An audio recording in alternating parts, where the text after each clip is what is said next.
Franchement, Madame la Ministre, je ne comprends pas comment ça se fait. Est-ce que dans toutes les réunions que vous avez eues sur la gestion de la crise, il n'y en a pas un ou une personne qui a dit « Purée, il nous faudra quand même, cette fois-ci, avoir un plan ».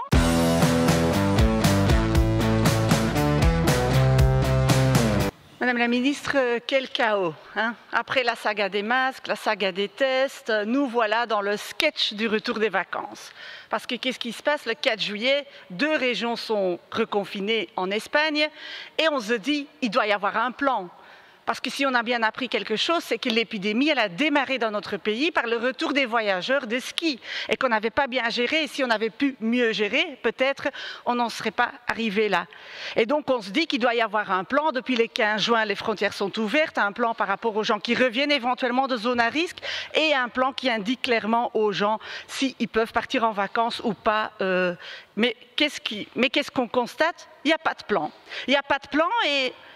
Franchement, Madame la Ministre, je ne comprends pas comment ça se fait. Est-ce que dans toutes les réunions que vous avez eues sur la gestion de la crise, il n'y en a pas un ou une personne qui a dit « Purée, il nous faudra quand même, cette fois-ci, avoir un plan pour si les gens reviennent de vacances, qu'on n'a pas 2 fois la même blague ».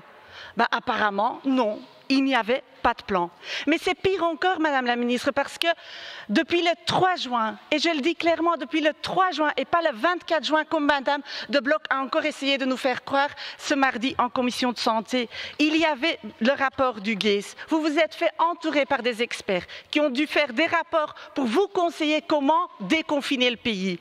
Et dans ce rapport à la page 17, il y a une page entière qui indique qu'il faut un plan, des conseils de voyage clairs par rapport à chaque région. Si oui ou non, il y a une recrudescence de l'épidémie, que ce soit clairement indiqué pour les voyageurs.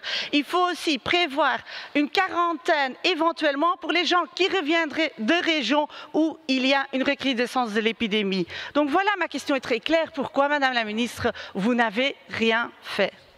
Madame la Ministre, je suis vraiment déçue de votre réponse parce que vous n'avez pas répondu. En fait, je n'ai pas eu de réponse à ma question. Je vous ai demandé pourquoi vous n'avez pas suivi le conseil qui est dans la note au Premier ministre le 3 juin, pourquoi vous n'avez rien fait. Et vous n'avez pas répondu parce que vous savez que vous êtes en tort et que vous n'avez pas suivi les conseils. Et je trouve que c'est grave parce que c'est prendre à la légère ce qui se passe sur le terrain. Nous, les médecins généralistes, le lundi, on était inondés de coups de fil, de gens qui ne savent pas s'ils peuvent partir en vacances, des gens qui se demandent s'ils doivent être testés ou pas. Et on n'a pas les protocoles, on n'a pas les mesures, il n'y a pas de plan. C'est scandaleux, il faut faire toute la lumière.